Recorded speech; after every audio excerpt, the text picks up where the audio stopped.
All right, everybody, welcome to episode 6. This is 6, right?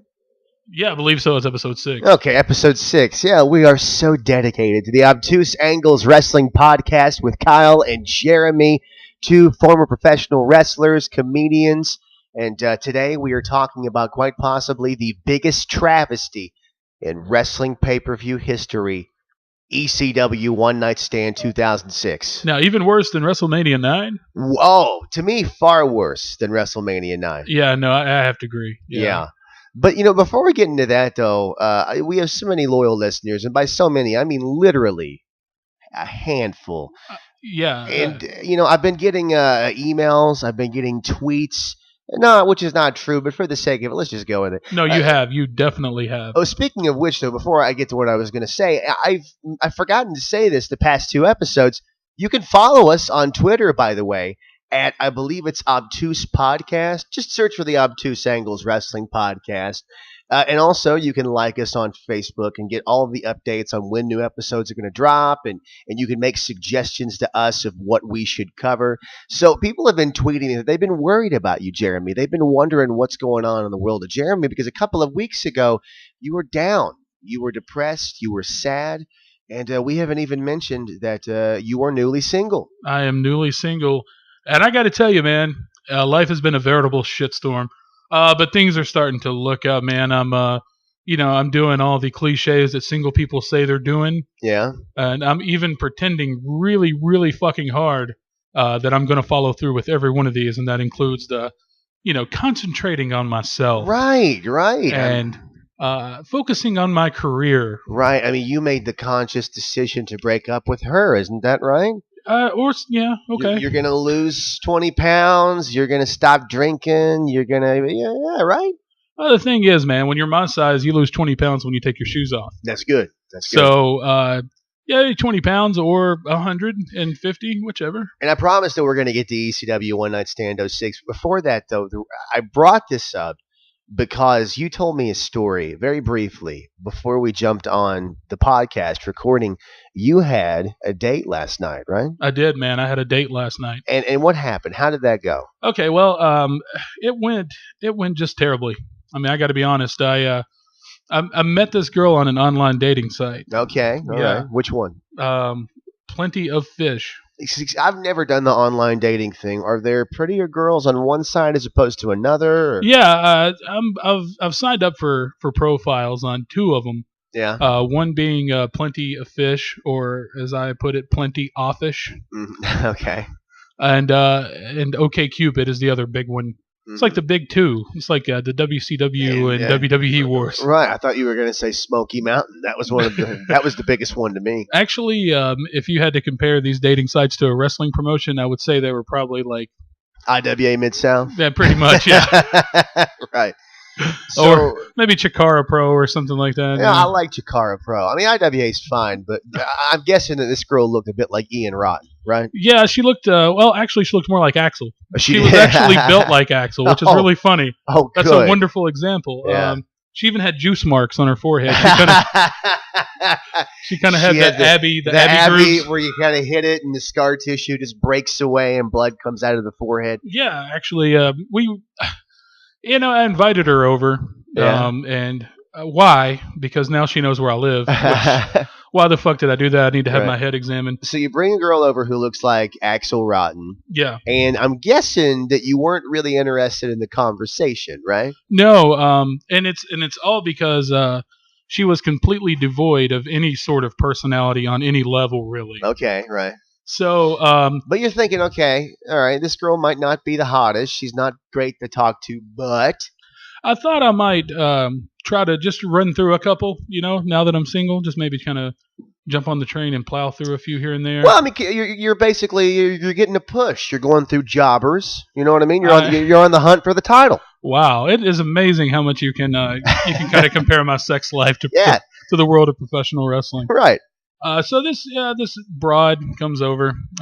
Axel Rotten comes over to my house last night, and again, why? Because now it knows where I live. Yeah. And I'm making small talk. I'm trying to be charming and entertaining. And again, why? Yeah. Why? Because I don't it's the minute she walked through the door. First of all, there's that whole stigma of the fact that she looked nothing like her photo. Really? No I mean, one- like, did she look decent in the photo? No. so Well, I mean, she looked decent enough to have a roll in the hay. okay, right. So she gets here and No, hold on. I'm sorry, and I hate to keep, but was she bigger or was she just? It was like this. She was tall. She was tall. She was very tall and built like a brick shit house or a Okay. shit brick house, but not in a good way. not in a nice way. I think brick shit house is the good one, and shit brick house is the bad one, She right? was built like Brick House Brown. Okay. Oh wow. Okay. Very nice. Okay, and she gets here and she's looks nothing like the photos. Yeah. I mean, okay, which is fine because I actually look better online, I think, than I do in person anyway. Okay. Well, so everybody does. everybody plays You pick that fucking right game. angle. Mhm. You might Photoshop 20 pounds off. Whatever. Yeah, she took the obtuse angle She of, did. of the photo, pun intended. Okay. So she gets here and we're making small talk, and as soon as she walks through the door, Kyle, all I can think is, oh wow, I cannot wait until she leaves. Yeah, I've been there. I've been there. Have you ever been on a date Oh, and you can my actually God. imagine yourself like you'd rather just have them leave so you can jerk off and go to bed? Bro, I've been on booty calls where I felt that way, where every time I walked through that door, I was like, well, this is the last time I'm coming here. And what did you do? You did it again. Of course you do. Of course you do. Okay, so we're sitting on my sofa, and this broad is tall, which I don't have a problem with tall girls. I've dated a tall girl. Sure. I dated a girl one time who was 5'10". Okay. Yeah. This broad was 5'10". Usually I don't have a problem with it, but with her, it just simply meant that there was more of her. Yeah. Yeah. Okay. You know what I mean? Right. Like- right. Yeah. So we're sitting there on the couch and we're making small talk. Yeah. And she's completely devoid of any kind of personality or sense of humor. Oh yeah. And I'm sitting there trying my best. Like I'm starting to sweat, like Well- sweat's beating up where I'm just like, nervous Yeah. laughter. Which is really odd that she would have no personality, because a girl that big and that unsavory, Yeah. you would think would have a winning personality, Yeah. right? Yeah. I know exactly what you mean because I've had friends try to hook me up before and they all do the like when they explain me Yeah. to one of their female friends. Right. They're like, and the girl will inevitably ask, well, what's he like? And she'll say, Yeah. well, he's got a great personality. Right. He's really funny. But it's true. It's true. You do Yeah. have a great, and you are funny. I'm a charming motherfucker. Right, right. And let's be honest, it is easier for a big guy than it is a big girl. Yeah, yeah. Because there's a lot of girls who really are into big guys, like the whole teddy bear thing. Yeah, yeah. Not a whole lot of guys are into big women, which is fine if you are. Again, I'm not trying to offend any of our big gal female Yeah, listeners. yeah, That's no, not fine. at all. But again, so you got more you're working with. Yeah, and I get nothing against the big broads. I've dated a big broad or two. I've ran through a big broad or two in my day. I hope all of these are taken out of context if you ever run for office. I've got nothing against big broads. You could pick something up out of every single episode that we do, and and basically incriminate me. like pick everything up. But yeah, basically. So everything. you're on the couch, you're sweating. What happens? And I'm sitting there, and it gets real quiet for like it felt like a fucking eternity. Oh yeah. And I'm just and my mind is racing. I'm like, dude, think of something. And I got to the point to where I was about to pull the. Yeah. Oh man, 7:00 comes early. I didn't fucking get up at 7:00. Yeah. I'm not gonna roll out of bed till at least noon. Just pick some arbitrary number. You're right, yeah. And I'm about at that point, and I go to open my mouth to start that yawn to kind of get the ball rolling on. Please get the fuck out of my apartment. Right. And she goes, "So, would you like a blowjob?" Oh, okay. And I'm like, "Yeah, Would you like a blowjob? yeah." And you reacted how? Well, because we sexted a little bit. Oh. Yeah. Well, we talked about it. Before you ever met her, you sexted her? Well, yeah, a little, not like a lot. Like it wasn't straight up like cyber sex. Like the talk got a little bit dirty. Right. Okay. So she was down for one thing, and which is why you had her come over in the first place, right? Yeah, I yeah. mean, Well, yeah. I mean, it wasn't like you were using her. Like that was the agreement, pretty much. I mean, if a girl before she even meets you starts engaging in a sexual conversation, she's down to fuck. yeah, yeah. No, and that's all it was. Like I Right. don't want to trick anyone into thinking that Yeah. that I like them. As a matter of fact, I downright loathe most of them. Yeah. And here's the crazy part. She's like, so you want a blowjob? And I'm like, yes, whatever. That's how you. Yeah. Yes. That's all I could. I mean, that's all I could muster, man. It's tough. And did she react like, "Oh, you're enthusiastic," or was she so used to hearing it, and she was like, "Okay"? Well, it was weird. Like I didn't know she was going to do it right there on the sofa, which it's a brand new leather sofa, so I kind of didn't want that to happen. Because I didn't want her like meat sweating all over the fucking sofa and getting it. That might be the gayest thing I've ever heard you say. Hold on, I can't do it. It's the new sofa. It's the new fucking sofa, bitch. Okay. Yeah. So I'm like, yes, and then she stands up, and I stand up, and I'm like, okay, well, this is my apartment, so I should lead the way. We go back to the bedroom. Yeah. And I climb into bed first. Mm-hmm. This is literally play by play. I think it was so fucking weird, guys. Yeah. I climb into bed, and then she climbs into bed beside me, and she's so. When she climbed in the bed, like almost like rolled over. You know, like when the fat kid gets on the trampoline. Yeah. When you're laying on it, and then you kind of roll towards their feet, and you're just in a heap. Yeah. Kind of like how when the Big Show takes the superplex, everybody in the ring has to bump. Pretty much. Right. Right. That's a lot like what it was. So basically, she just kind of spent the next 35, 40 minutes. Damn, Mr. Stamina. No. It wouldn't. I couldn't stand up. The little general couldn't rise to the occasion. He could not, man. Yeah. So basically, she's getting frustrated. Like she's almost like screaming at it, like come, like do something. Come on. Oh God. So eventually, you couldn't close your eyes and think of somebody else. I did, yeah. Melina Morgan helped me with that, who happens to be my favorite porn star. Okay, all right. And check her out, listeners. If you get a chance, check out Melina Morgan. That is one fly bitch. Oh yeah. So eventually, like I'm just closing my mind and I'm going into the craziest shit I can.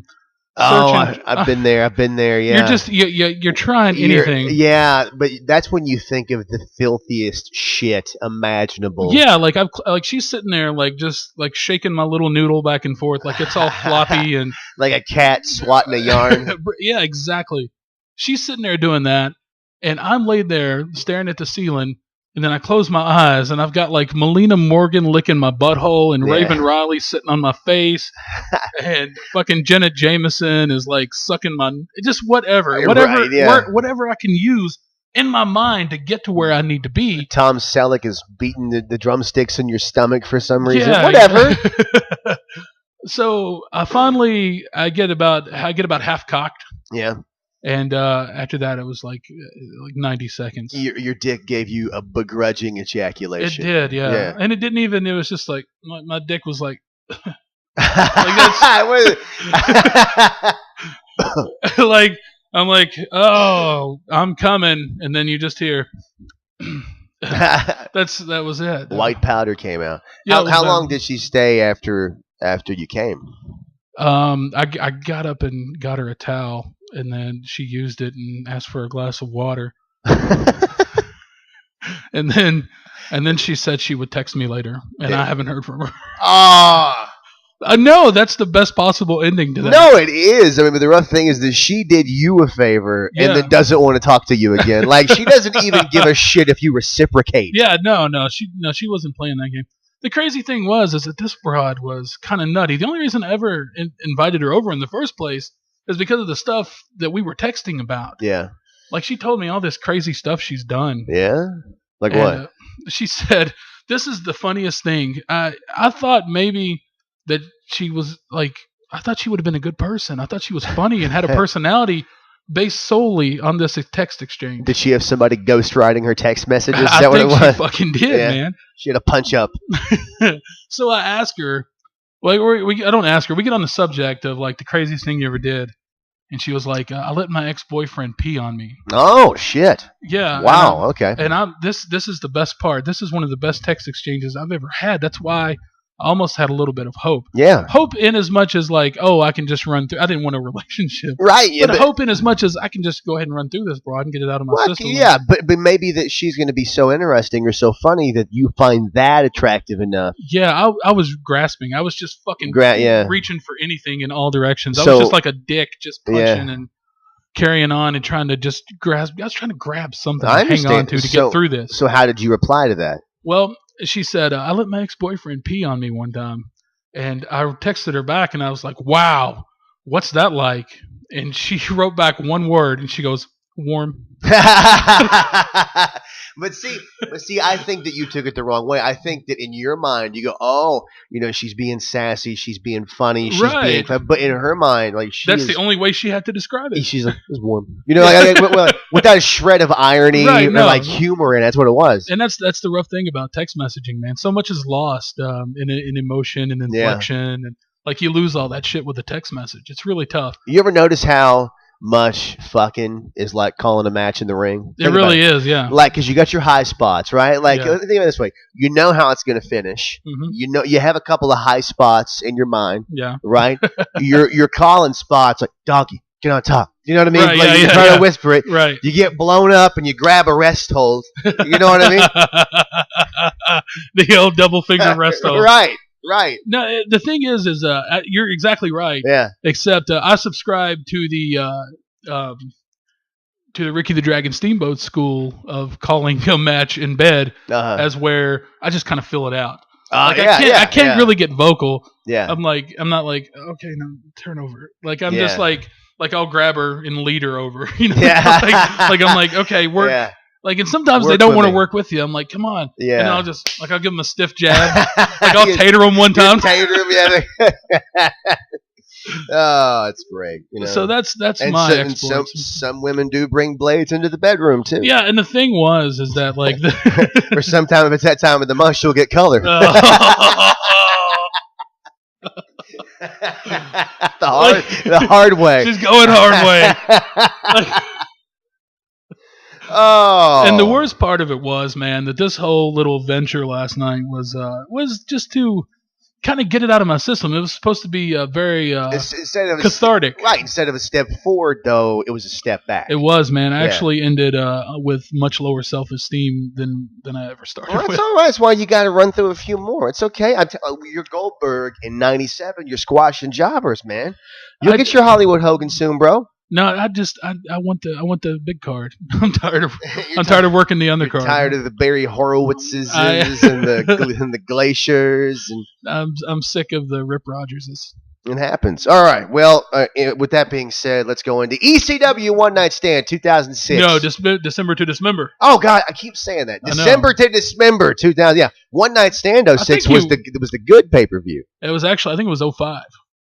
The one that they did in New York with they did two. They did two. They? Okay. Yeah, they did. They did one in 05. That was the first one, and then a year later they did that one, and that was also the big kickoff show. Yeah. And that's why it's so depressing to me, and that's why this is far more depressing than WrestleMania 9 or even Starrcade 97 to a certain point, because I was a big ECW fan. I didn't get the chance to watch it on syndication like a lot of people did, but I got a chance to see it on TNN. And that was in its prime days, but it was still fun. It was still fresh. It was still exciting. I did, and I remember those days when they had syndication way back in the day. You had to stay. Like I would go. My father lived in Lexington at the time, and I would have to go stay with him on the weekends, like on a Saturday night, and basically starting at like 12:30. Midnight, 1 o'clock, something like that. You just started flipping through channels because it would air on a different channel every night at a different time. That's awesome. So basically, you're just sitting there flipping through all the sports channels waiting for it to come on, and eventually it would come on some random channel at like 3 o'clock in the morning on a Saturday night. Yeah. But that was cool, man. I missed those days. Well, I loved it. I mean, I loved it so much because it looked unique even then, but especially now. And we've talked about this before, how every show looks exactly the same. So it's so refreshing to go back and watch ECW from back then. It really is, man. It really, really is. And I miss those days, man. They had some really great talent on a lot of those shows. I mean, granted, they had some kind of talentless bloodbath matches. They were still entertaining. Well, they did, but it was a cornucopia. I mean, and again, I'm not the first or millionth person to say this, but you would have a quote-unquote garbage match. You'd have a bloodbath. Then you'd have a couple of luchadors doing some high-flying stuff. Well, the cool thing to see is that you knew basically that anybody who came into ECW and did well, like you were gonna go see them off to the big two. So it was kind of like getting an early look at, like, you look at people like Conan and Rey Mysterio, Juventud, and Psychosis, Chris Benoit, Eddie Chris Guerrero, Jericho, Dean Malenko. They all got their American start with ECW in as much as television goes. Yeah, I mean, and you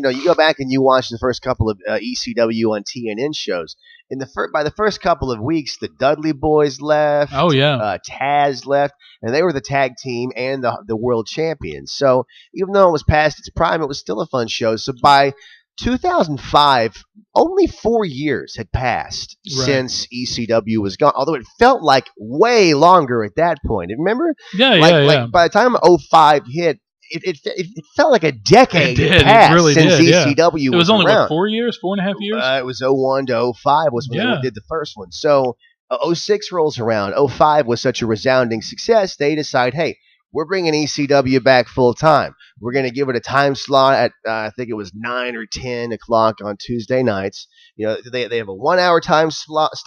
They're going to have pay-per-views, not every month, but every now and then. And that's exactly what they did. And I remember, so they have ECW One Night Stand 06, and it was a hell of a show. That was the RVD John Cena match, right? Right, yeah. Fun as hell. RVD wins the world title, and then 2 days later, which I always thought was kind of odd. Like it was really weird watching these guys that you followed for so many years in Extreme Championship Wrestling, like Sabu and Rob Van Dam. And a lot of the stigma around these wrestlers is that when they came to the big two, they kind of looked outclassed. Yeah. But there was the exception to the rule. Like the Dudleys never really looked outclassed when they come to WWE. Yeah, RVD never looked outclassed. No. And I mean, I think more than that, RVD, because he never had to assimilate to the style of the big two. Right. He got over like gangbusters because he was so unique. I mean, granted, he was exciting, but he stood out like a sore thumb in a good way. You know? And not to mention he's a dynamite worker and a dynamite performer. Absolutely. So RVD wins the world title, and then 2 days later, Tuesday night, they debut ECW on Sci-Fi. And I'll never forget this. I taped it because I was doing something that night. I come home on Wednesday. I popped the VCR. I popped the VHS into the VCR, which was way past its prime, even in 06. Now, I date myself here. Yeah. But do you remember being really fucking sad when you watched the first ECW show the WWE put on? That's what I'm getting at. The first televised show. That's what I'm getting at. Because you watched it thinking, oh my God, I'm going to get to see Extreme Championship Wrestling. Yeah, dude. But instead, what you got was WWE's undercard curtain jerkers that they didn't have any room for. On their big two program. Well, it was WWECW basically because I popped the tape into the VCR. I pressed play. I watch it, and I'm not shitting you. I watched it early in the day on Wednesday. I was depressed all day long. like a wrestling show should not affect me as much as it did, but I was so optimistic because it wasn't like they just had the WWE curtain jerkers. They had RVD. They had Sabu they brought back. I mean, they had Balls Mahoney. I wish I had the list in front of me, but they had everybody. They had like Little Guido. They had, just on and on and on and on. And they also had Kurt Angle, which I think was a natural fit, and most people were fine with. Okay, yeah, go ahead, bring Angle in. They would swallow it. Yeah, they're fine. And they also had the fucking Big Show. It seems like they're ever looking for something to do with him. You think a guy of his size and his stature and 20 years in the business, surely they could find something to do with him. They've yet to never find anything to do with him. He has been a part of so much shit over the years, including this pay-per-view. So the first ECW on Sci-Fi airs, the Zombie comes out, which I think it was obvious to me and most people at home was Sci-Fi Channel going, look, you have to have some sort of sci-fi influence, right? Like, which is so stupid. Like, because I mean, I get it's the Sci-Fi Channel. They want. Well, they sci-fi. Did the thing where they had the zombie. They had the zombie walk out, and Sandman hit him with a cane. Yeah, and they had William Shatner do a run-in, I think. Oh, okay. Did they on the first? Well, they wanted it really sci-fi. That's what it was. Yeah. They had old James T. Kirk come out. But I'll never forget because the first ECW on that Tuesday, they didn't do from the Hammerstein Ballroom like the pay-per-view. They did before a SmackDown taping, which granted I get saved them money. Sure. But it was a much different atmosphere. It was a much different audience. It was a WWE audience full of kids and women and pussies and shit like that. That did not give one fuck about ECW. And when John Cena did a run-in on that show to fight RVD. And remember on that Sunday at One Night Stand, the whole crowd fucking hated Cena. He threw his T-shirt out and the guy spit on it and he threw it back to him. Well, when Cena did the run-in on this ECW show, the whole crowd cheered. Yeah. And that's when I went, oh, That was a no. dead giveaway, man. I mean, they did a few things I liked. They made the ropes a different color. They gave them their own small little entranceway. They dimmed all the lights, probably because most people weren't there yet, but it still made it look different. Right. You know what I mean? But they did that, and then they had Kelly introduced on that first ECW show on that Tuesday night, and she looks in the camera and she goes, "I'm Kelly." It was far more wooden than this. "I'm Kelly, and I'm an exhibitionist, and I like to have sex in public." It was something like that. But you're watching it, and granted, that's hot as fuck. But that was clearly, it was like a fucking. But you would trade it for some good wrestling. Well, not as hot as it was. It was like a boardroom of people tried to create what was, quote, extreme. Right. You know what I mean? Yeah, yeah. And what was funny was on that same show, she walks out and she starts to take her clothes off. And then her boyfriend at the time, Mike Knox, runs out and covers her up. Right. And you hear a guy in the crowd go, "What are you doing?" Which almost made the segment worth it for me. But yeah, but that was kind of the first indication that all was not well with ECW. Yeah. And that was in the summer of 06. And their next pay-per-view was in December of 06. Which I don't want to come off like the douchebag who pretends like he's got everything nailed and he can see the punchline coming before it actually gets there. The first indicator I got was when WWE announced that there was going to be an ECW Yeah, show. but you know what, though? I wanted to believe because of One Night Stand, they had the Hammerstein Ballroom, brought back all the old ECW regulars. Actually, they cut a lot of the ECW regulars. They basically got everybody who was in ECW at one time or another who was talented.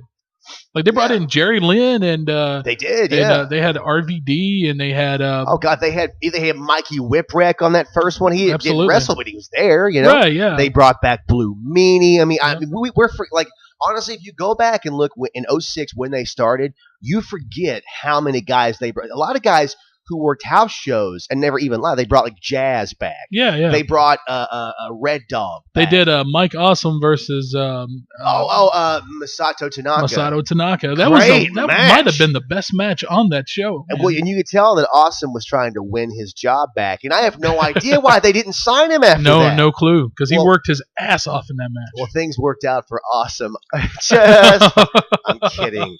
Wow. I'm kidding. So, you know what sucks is that the "This Is Awesome" chant never got popular till after he died. Yeah. Like, he could have made a career 10 years longer. This is just a tribute. Yeah. You are up. Boom. Right there. That's all you need. That's all you need. So the show starts, and the build-up to this show was terrible. The shows were terrible. The shows were very, very shitty. Yeah. They promoted, I believe, 2 matches for this show, which ECW used to do back in the day.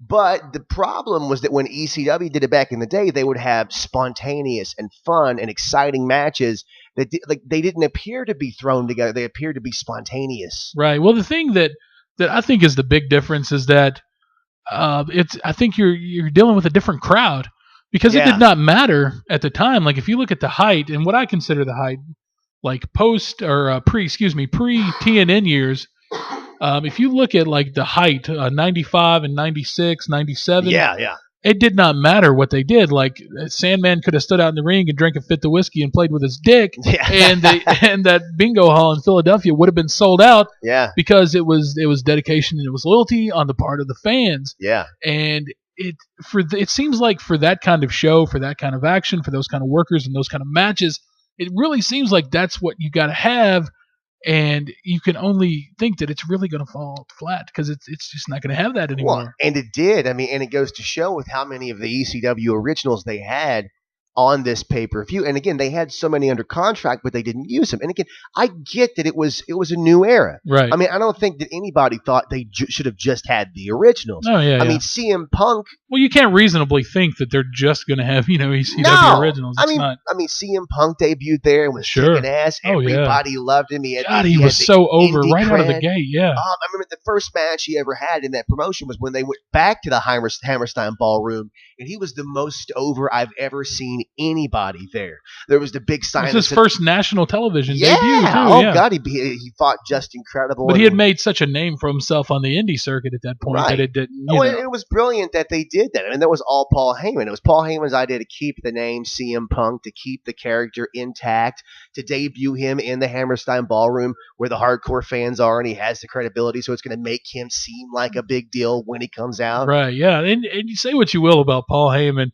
I fucking love Paul Heyman, and probably because I've never had to deal with him on a business level. Absolutely. But you got to give Paul Heyman credit, man. Did you ever get a chance to watch the Rise and Fall of ECW DVD? Oh, fuck yeah, dude. I've seen it multiple times. That's the only WWE DVD that I ever actually purchased from WWE themselves. Yeah, yeah. And I ordered it, and the stuff that he did, I mean, yeah, he was snaky and kind of skeevy. But he was also really brilliant. And people say, like, they throw that word around, a brilliant wrestling mastermind. But he was. He really fucking was. He was an evil weirdo genius, man. We don't have enough time to go over how many great ways he was. Like, you look at some of, like, the speeches he gave, like you thought that, like, he was preparing the Trojan horse army to go in and fucking take over a country, man. It was weird. Yeah. Like, the way he rallied people, and he got people to follow him, man. He was like, he's almost like a charismatic cult leader. He's like the David Koresh of wrestling. I mean, that's why they always say, the guys were drinking the Kool-Aid. I mean, if you ever watched the famous documentary Beyond the Mat, they take that camera backstage before one of their pay-per-views, and they capture Paul Heyman delivering the great. Watching it 10 years later, I'm like, I got to go bleed for Paul. So, did you bust yourself open while you're watching it? I did, man. Sitting there trying to get a good flow going. And that was I just fucking lips together. Well, that was one of the problems of why this promotion didn't succeed, because Paul wasn't in charge. He was on the creative team. Right. And I mean, and you can Google so many interviews with Paul about that period of time. And especially a couple of years ago before he came back to WWE, so he was more honest. The thing was that he was on a creative team, team being the word, and he was probably overruled on damn near everything. He was. And they probably just threw him one every once in a while. Did. Like, for every 10 things they shot down at his, they let him have one small thing that he thought was a good idea. That's pretty much the way it went down. Just appeasing him at that point, basically. Absolutely. And you could tell when you watched it. So the pay-per-view starts off, the dark match is Rene Dupree, who beats Stevie Richards. Again, Stevie Richards, an original. That's worth the price of a ticket. Of course. Well, I remember when Rene Dupree was around for a couple of years with La Resistance before the show, and he made his debut with ECW, I believe, shortly before that. And I remember, like, he does an elbow drop off the middle rope, and Taz, of all people, goes elbow drop off the middle rope. Yeah, that's extreme.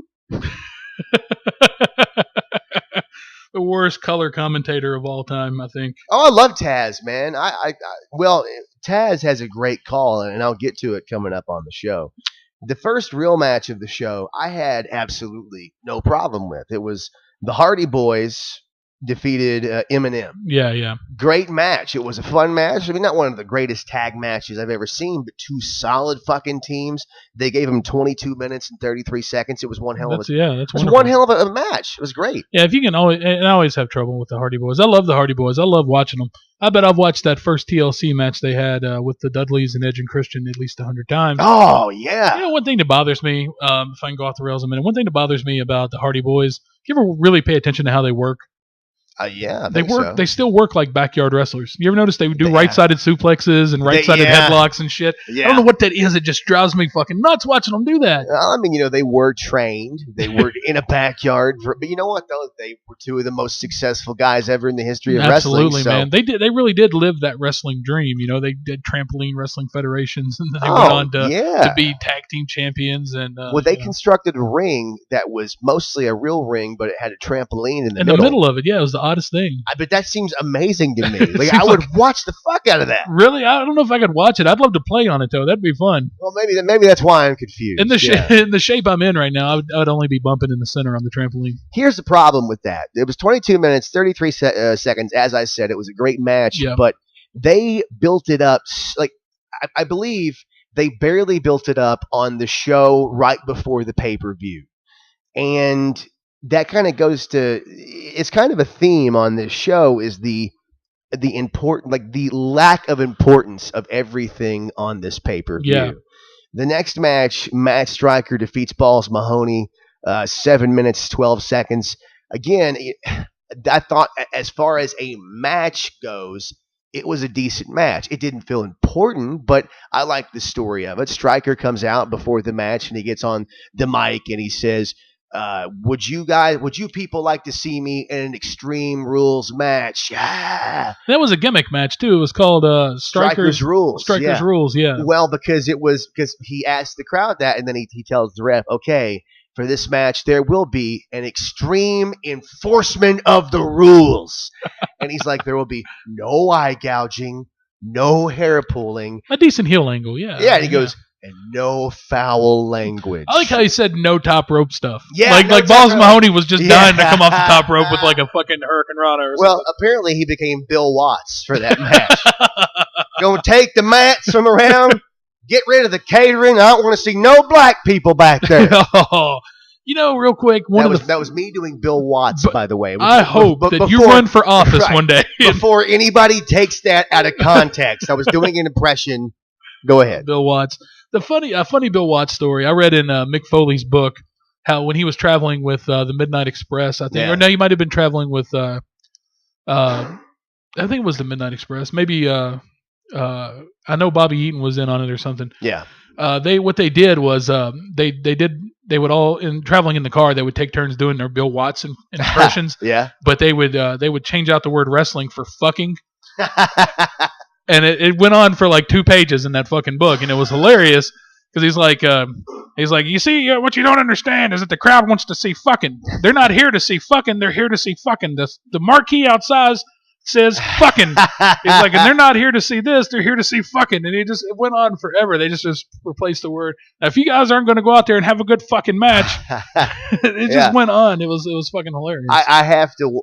I got to reread that. Was it the first one? I think it was Have a Nice Day. Yeah, I got to read. What time are we at, by the way? We are running right at 37 minutes. Oh wow, we have blown through this. I think it's that story at the beginning kind of went off the rails. There. Less like your sexual escapades last night. Oh man! But no, you know what? The Strikers. I think we are running minute for minute at about how it went. Yeah, sadly. The Strikers Rules match I thought was fine. It was decent. You know what I mean? Like it had a good story. Like the whole deal was Balls Mahoney lost the match, but the whole time like he wrestled, and the announcers Joey Styles and Taz were putting over his amateur wrestling ability, and it was fine. Like he was actually a good wrestler. Yeah, people forget he was a Buddha Singh. Really? Yeah. I did not know that. Oh, you didn't know that? No. Yeah, I'm pretty sure that was a Buddha Singh.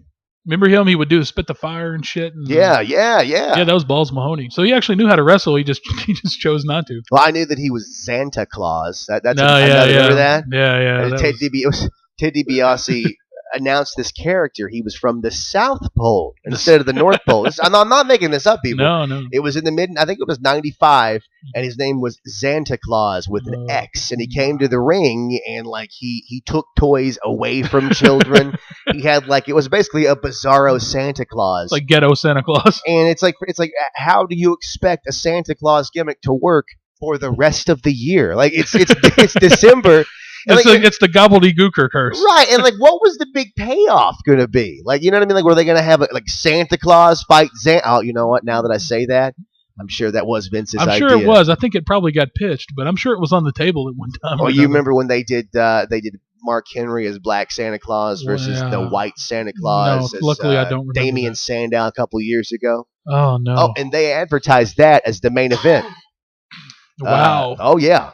So the next match, Elijah Burke and Sylvester Terkay defeated the FBI, Little Guido, and Tony Mamaluke, and with Trinity. I forgot that Tony Mamaluke and Trinity were even with the company. Where's the wild-eyed Southern boy? He never made it over, did he? He didn't. As an FBI member. I know. Good old Tracy.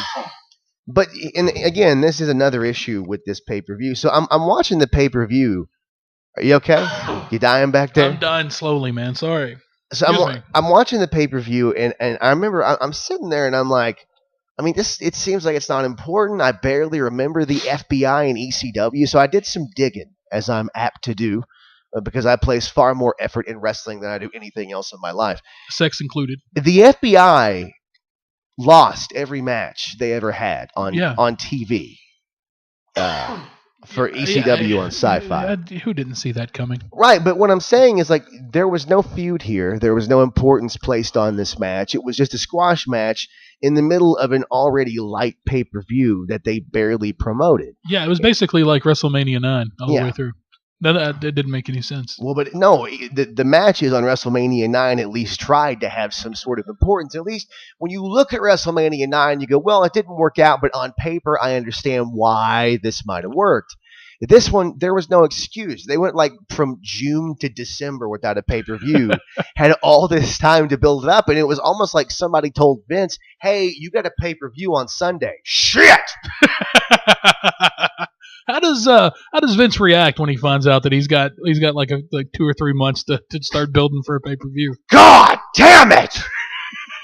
Just one word. That's it. So Sylvester Terkay and the FBI and Trinity, minus Lil Guido, are all gone, by the way, in a month after this. Yeah. Which Sylvester Terkay was a really interesting and unique guy in the fact that he was huge. I never remembered him. I saw it on the pay-per-view when Yeah. I watched it to kind of bone up for this episode. I really didn't recall him. He had the biggest goddamn hands Yeah. I've ever seen. And Elijah Burke, oh yeah, they were huge. Elijah Burke obviously went on to TNA to be the Pope. Yeah. A character that I never enjoyed. Yeah. I'm not really sure why. There was something about him I didn't He like. really shot for the middle. Well, he shot for the moon, and he would have settled for the middle. Yeah, he landed somewhere in Georgia. So, match 4 on the pay-per-view. Daivari defeats Tommy Dreamer in a singles match, 7 minutes, 22 seconds. I thought it was fine, but again, this is a pay-per-view with Daivari. Yeah. Nothing really to be said. I thought it was kind of shitty. Yeah. Great. That's the worst. Like, it's one thing for us to sit there and pick apart a match and talk about how bad it was, but to just go, eh.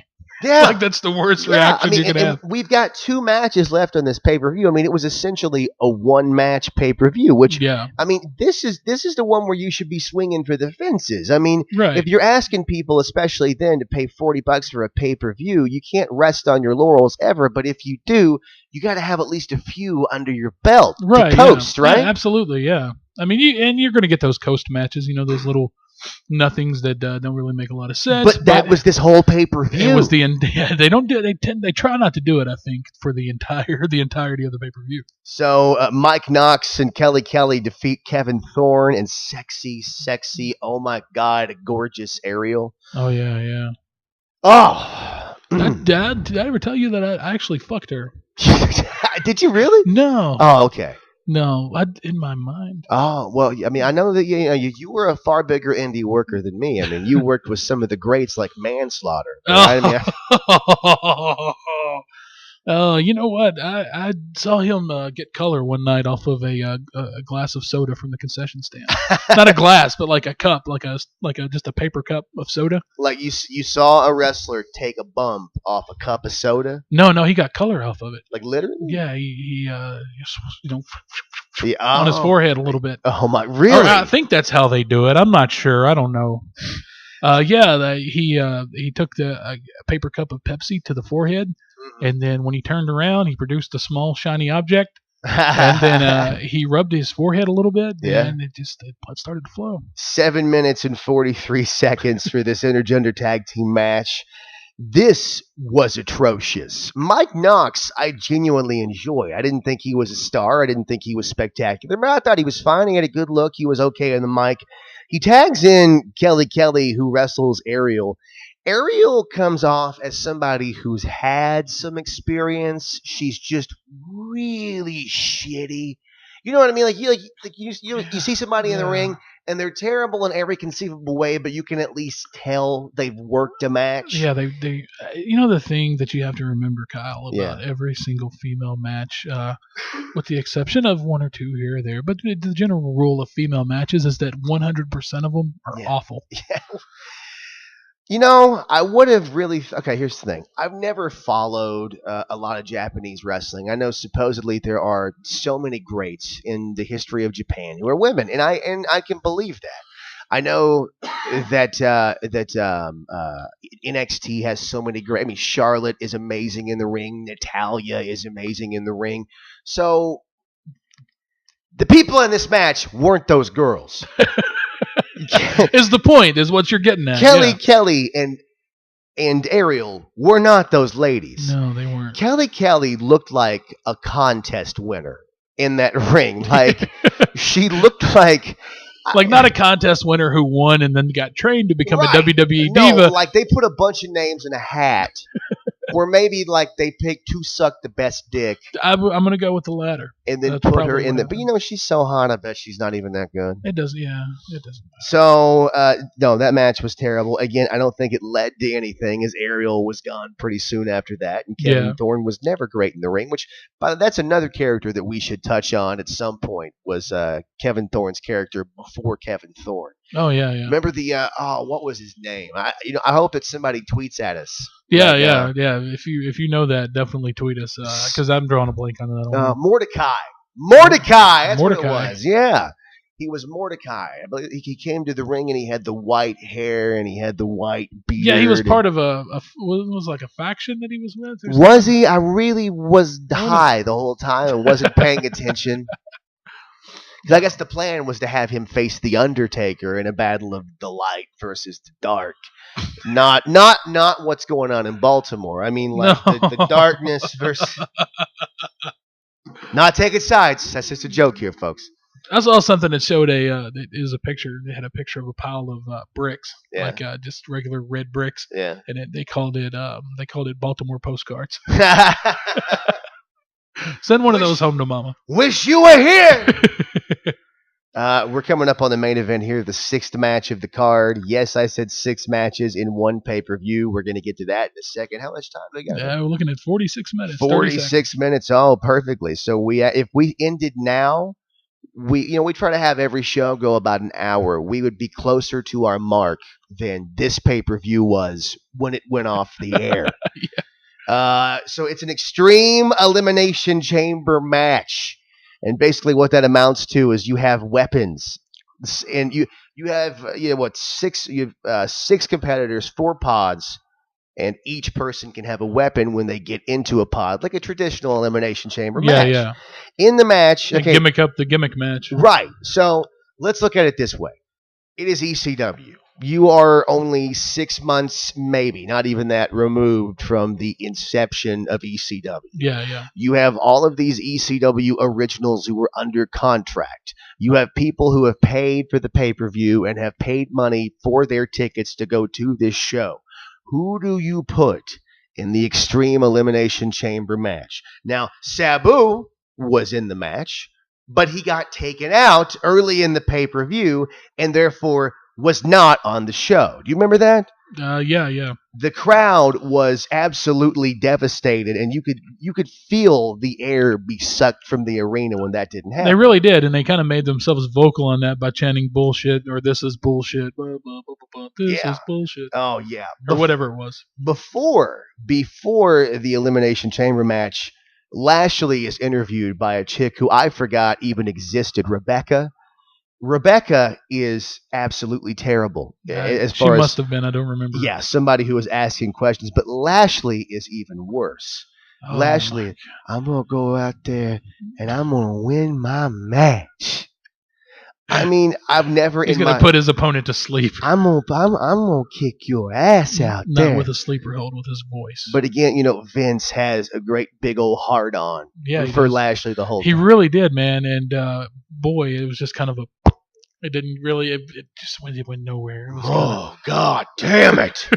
Oh, big motherfucker! Now, I actually read that they took Sabu out of that match because he was supposed to wrestle earlier and then come back for the Elimination Chamber or whatever. Yeah. But they took him out because they fucking hate Sabu. I enjoy Sabu, man. You almost said Sabotch. I could see Sabotch. Sabu lost his job with the company because he forgot his gear on multiple occasions when he went to the arena. How high do you got to be to go to work and just forget your? Yeah, it's like working at McDonald's and you show up in jeans and a t-shirt. Well, I'm sure I've done that. Well, one night he had to wear Davari's gear because it was so similar to his. Wow, but I read that of course just as soon as Sabu signed with WWE, he just started pissing people off left and right. Vince Really? right at the top of that list, and Vince wanted Hardcore Holly in that match. He wanted somebody that they'd be more convincing if they got Bobby Lashley on the ropes, as it were. Really? Is that why? Yeah, they wound up taking him out. And of course, he started pissing people off left and right. Him and RVD both. But I guess they saw something in RVD because they pushed him to the top. But as soon as they both signed with WWE, they just started failing random drug tests left and right. Well, I'm sure they did. I mean, and as you said, Paul Heyman asks Hardcore Holly to be in the Elimination Chamber, which he was. And Paul Heyman also gave a promo before the main event. He walks out to the ring, and Paul Heyman was fired from WWE. He was still under contract, but he was asked to go home after this pay-per-view because the buy rate was so low and people were so upset. Right. And for some reason, Paul Heyman took the brunt of all the bullshit after this. Shit rolls downhill. But Paul Heyman jumps on the microphone and he says, ECW will live on long after I am gone. To which point somebody in the crowd yells, bullshit! So you mean someone in the crowd yelled the truth? Yeah. Yeah. And then but then there is a super smart in the crowd because Paul Heyman says, Big Show will win tonight. To which point the same guy, who must have been right next to the mic, yells, who's going to retire next week? Which he did. I mean, he came back in 2008, but yeah, he was burnt out, he was sore, and he was gone. And God bless the smarks in the crowd.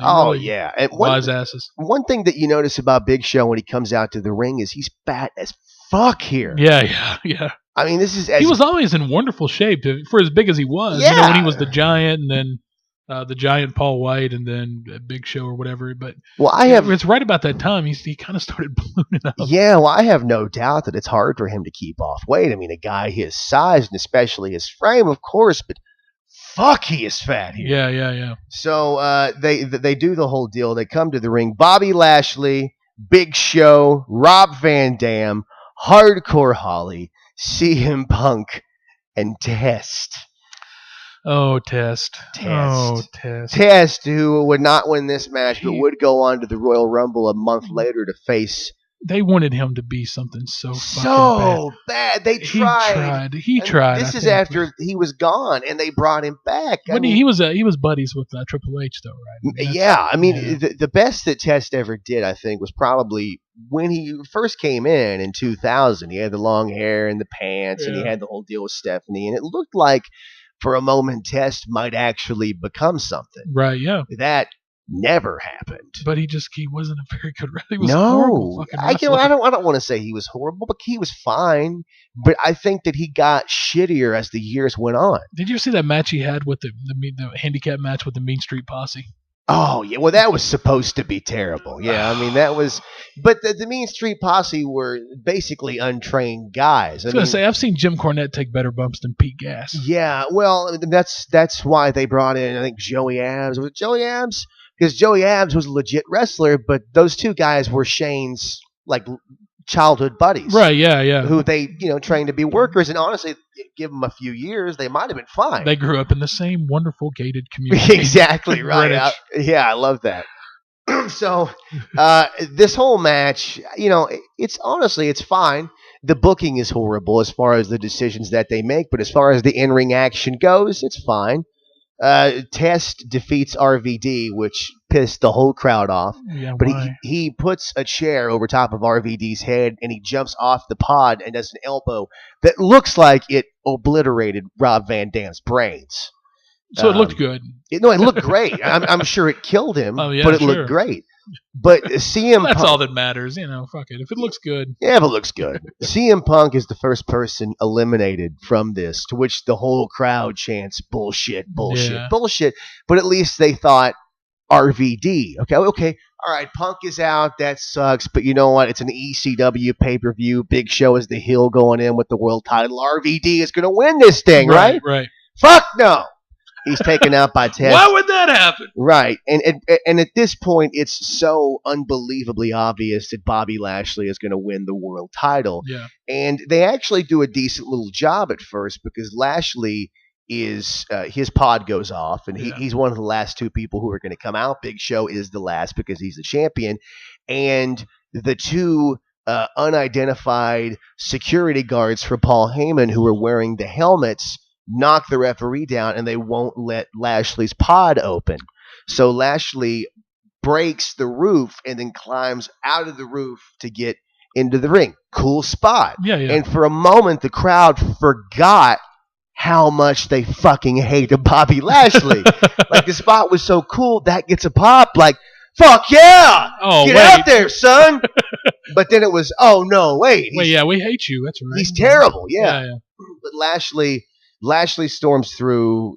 He defeats the Big Show. He holds the world title. Pyro goes off at 24 minutes, 42 seconds. Some people mildly care. Yeah. And it goes off. 4 or 5. It goes off the air. Yeah. A week or two later, Big Show has his rematch for the world title. Nothing happens. Bobby Lashley wins again. Big Show is out until February of 2008 when he feuds with Floyd Mayweather at No Way Out. Wow. Into WrestleMania. What a shit angle. Yeah. Every episode we find another one to talk about. We do. Big Show and Floyd Mayweather. I'll say this, though. As shitty as that angle was. Doing a job to a man the size of his dick. Yeah. I was there at WrestleMania 24 in Orlando when they had the match. And really? That match was good. It was the most overbooked smoke and mirrors affair. It was. But it should have been, and it was entertaining, and the crowd got into it, and they switched it before the match. They made Big Show the babyface and Mayweather the heel, because who the fuck's going to cheer for Floyd Mayweather at any point, right? Yeah. No, he really is a heel. Like, he's a heel in boxing. Yeah. Where there's no heels or faces, he's a heel. You're right. You're right. So this pay-per-view does less buys than any pay-per-view in WWE history before, or I believe since. Makes sense. It's so bad that they never have another ECW pay-per-view ever again. It's horrible. In WWE. Yeah, they just kind of started tacking on ECW matches to some of the bigger pay-per-views. That was even worse because they would go to like the ECW announce team and then come back. They would go to the SmackDown team and then But they would do like one ECW match per show to really demonstrate the importance of the title. It really is important, yeah. And then they would do maybe 6 minutes. And it was on like first or second. Oh, like it was on first. They would do maybe 6 minutes for the one ECW match. They later changed the ECW title. They turned it silver just to show that it's not gold, motherfucker. It's silver. Don't get too big for your britches, guys. And then the Rumble winner for a while was able to obviously pick, is he going to go after the Raw champion? Is he going to go after the SmackDown champion? Or is he going to go after the ECW I feel like champion? a lot of people really believe that if you win the Rumble, you're going after the ECW title. Well, like I remember one show, Chavo was the ECW champion, and they were like, the winner tonight gets to go after, one of the... And then Chavo was in the fucking Royal Rumble. Like, way to really fucking put over how important the ECW title is. Well, no one's picking ECW anyway. Go ahead and throw Chavo in the Rumble. Fuck it. They really screwed the pooch on that. But ECW, it went on. I mean, it lasted throughout 07, whether 08. The fans liked it or not. Well, you know what? I'll say this. By the end of their run, after WWE had went PG and they had abandoned trying to even be like the ECW of old, I liked that show. By like the late, to me, it always just kind of felt like Sunday Night Heat. You know what? It did, but it was basically like Heat if Heat had its own title and its own wrestlers and its own promotion, and it was great. I mean, what other show are you going to see Yoshitatsu have a 15-minute match with Christian for a world title? And it was a great match. It is, yeah. That's in that respect, yeah, it is. Yeah. That's kind of cool. Yeah. I mean, they kind of made it its own farm league a little bit. They debut Sheamus, and Sheamus would run, but again, he would have 12-minute matches with Goldust that were incredible. You know what I mean? Yeah. I mean, so when it stopped trying to be ECW and it was just a show, I really enjoyed it. And of course, that is when they fucking canceled it.